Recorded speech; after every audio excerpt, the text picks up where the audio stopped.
Moderna വാക്സിനുകൾക്ക് അടിസ്ഥാനമായത് ഇവരുടെ ഗവേഷണ ഫലമാണ്.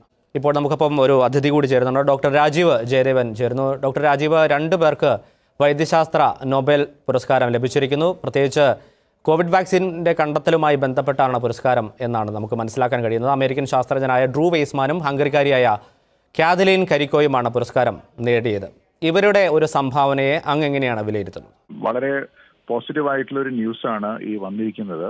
ഈ 2 ശാസ്ത്രജ്ഞരും mRNA എന്നുള്ള ശരീരത്തിൽ ഉള്ള വളരെ സൂക്ഷ്മമായിട്ടുള്ള ഒരു തന്മാത്രയെ പറ്റി വലിയ പ്രബന്ധങ്ങൾ രചിച്ചിട്ടുള്ള വ്യക്തികളാണ്. ഈ പ്രബന്ധങ്ങളും മറ്റും പ്രധാനമായും വന്നത് ഈ പാൻഡമിക് തുടങ്ങുന്നതിന് 14 വർഷം മുൻപാണ്. അല്ലാതെ ഈ വാക്സിൻ ഉണ്ടാക്കിയവർക്കല്ല നോബൽ കൊടുത്തിരിക്കുന്നത്.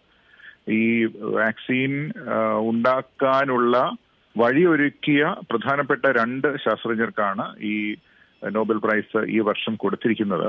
ഇവരുടെ പഠനങ്ങൾ തെളിച്ചു പറഞ്ഞു കഴിഞ്ഞാൽ, നമ്മൾ mRNA എന്നൊക്കെ പറയുമ്പോൾ അത് ബയോളജി അറിയാത്തവർക്ക് അതൊരു വല്ലാത്തൊരു വാക്കാണ്. അപ്പോൾ ഞാൻ ചുരുക്കി പറയാം, ഈ വാക്സിനുകൾ പലതരത്തിലുള്ള വാക്സിനുകളുണ്ട്. അതായത് യഥാർത്ഥത്തിലുള്ള ഇൻഫെക്ഷൻ ശരീരത്തിൽ ഉണ്ടാക്കാതെ, അതിന്റെ റിസ്ക് ഇല്ലാതെ ഇൻഫെക്ഷന്റെ പ്രതീതി ഉണ്ടാക്കുകയും നമ്മുടെ ഇമ്മ്യൂൺ സിസ്റ്റത്തെ ഒന്ന് സജ്ജമാക്കുകയും ചെയ്യുന്ന ചില പ്രോഡക്റ്റുകളാണ് വാക്സിൻ. പല ഗണത്തിൽ ഇവ ഉണ്ടാക്കുന്നുണ്ട്. പക്ഷേ അതിവേഗം, അതുപോലെ തന്നെ പെട്ടെന്ന് അതിന്റെ രൂപം മാറ്റാനും അതുപോലെ വലിയ സ്കെയിലിൽ ഉണ്ടാക്കുവാനും, പെട്ടെന്നൊരു പാൻഡമിക് ഇനി ഉണ്ടാവുകയാണെങ്കിൽ അതിവേഗം ഉൽപ്പാദിപ്പിക്കാനും ഉള്ള രീതിയിലുള്ളൊരു ടെക്നോളജിയാണ് mRNA ടെക്നോളജി. ഇപ്പോൾ ഈ പാൻഡമിക്കിന്റെ സമയത്ത് അമേരിക്കയിൽ ഉണ്ടാക്കിയ വാക്സിനുകളാണ് നമ്മളിപ്പോൾ സംസാരിച്ചുകൊണ്ടിരിക്കുന്നത്. ഇന്ത്യ ഉപയോഗിച്ചത് മറ്റ് ഗണത്തിലുള്ള വാക്സിനുകളാണ്. ബ്രിട്ടനും മറ്റു രാജ്യങ്ങളും ഒക്കെ പലതരത്തിലുള്ള വാക്സിനുകൾ ഉണ്ടാക്കിയിരുന്നു. എങ്കിലും ഈ mRNA ടെക്നോളജി വളരെ എക്സൈറ്റിംഗ് ആണ്. കാരണം നമ്മളൊരു ബേക്കറി സങ്കല്പിക്കുക, നമുക്കൊരു കേക്ക് വേണം. 2 ഓപ്ഷൻ ഉണ്ട്. ഒന്നുകിൽ നമ്മൾ ബേക്കറിയിൽ പോയി കേക്ക് വാങ്ങിക്കുന്നു, ഇല്ലെങ്കിൽ ബേക്കറിക്ക് നമ്മളൊരു റെസിപ്പി കൊടുക്കുകയാണ്. കേക്ക് നമുക്ക് എങ്ങനെ ഉണ്ടാക്കണം എന്നുള്ളൊരു റെസിപ്പി കൊടുക്കുക. ഈ റെസിപ്പിയാണ് mRNA. അപ്പോൾ ഈ റെസിപ്പി കൃത്യമായി ഉണ്ടാക്കുക എന്നുള്ളത് വളരെ സൂക്ഷ്മമായിട്ടുള്ള ഒരു സംഗതിയാണ്. ആ സംഗതിക്ക് ഡിക്കേഡ്സ് ഓഫ് വർക്ക്, ഒരുപാട് വർഷങ്ങളുടെ ഗവേഷണത്തിന് ശേഷമാണ് ഈ റെസിപ്പി കൃത്യമായി എങ്ങനെ ഉണ്ടാക്കാം, റെസിപ്പി താനെ നശിച്ചു പോകാതെ. ഇപ്പൊ സപ്പോസ് നമ്മൾ കൊടുക്കുന്ന റെസിപ്പി താനെ നശിച്ചു പോവുകയാണെങ്കിൽ അവിടെ കേക്ക് ഉണ്ടാവുകയില്ലല്ലോ.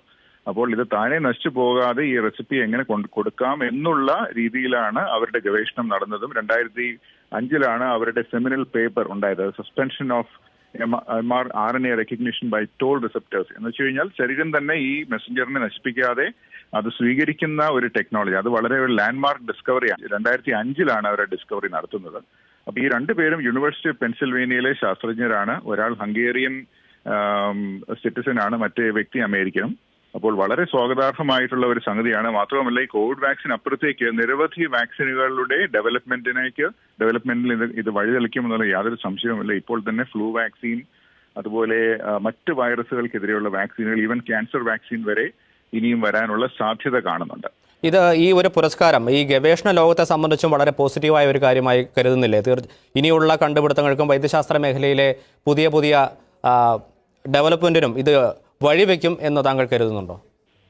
തീർച്ചയായും. എപ്പോഴും നമ്മൾ ചിന്തിക്കേണ്ടത്, ഇപ്പോൾ നടക്കുന്ന ഒരു പ്രധാനപ്പെട്ട ഗവേഷണത്തിന്റെ ഫലം ലോകമറിയുന്ന ഒരുപക്ഷെ 25 വർഷങ്ങൾക്ക് ശേഷമായിരിക്കാം. അതാണ് ബേസിക് സയൻസിലുള്ള റിസർച്ചിന്റെ പ്രത്യേകത. ഇപ്പൊ ഐൻസ്റ്റീന്റെ കണ്ടുപിടുത്തങ്ങളുടെ ഉപഭോക്താക്കൾ ഏറെ വർഷങ്ങൾക്ക് ശേഷമാണ് ഉണ്ടായത്. അതുപോലെ തന്നെ പല ഗവേഷണങ്ങൾക്കും ഇത് mRNA എന്നുള്ളത് ഗ്രൗണ്ട് ബ്രേക്കിംഗ് ഡിസ്കവറിയാണ്. അത് ശരീരത്തിന്റെ മെസ്സഞ്ചിങ് സിസ്റ്റത്തെ സ്വാധീനിക്കാൻ കഴിയുക എന്നുള്ളത് ഒരിക്കലും ചിന്തിക്കാൻ പോലും സാധിക്കാത്ത ഒരു സംഗതിയായിരുന്നു.